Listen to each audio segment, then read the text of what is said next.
11 goals and 22 points, so he's 3 off the rookie lead. In the point department, the former Spokane Chief, who used to come to Vancouver in the offseason. There's a chance, scores!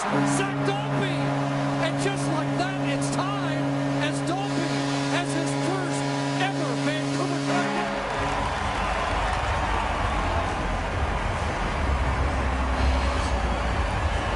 Well, John Cooper is upset over something as the officials. I think this was an icing call.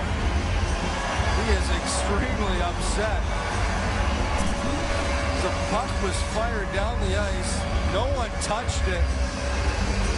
Lightning asking, or even there, we're looking for the icing call, and then the turnover that results in Dalpe's finish. On a great feed by Dale Weise to Dalpe to get that first goal.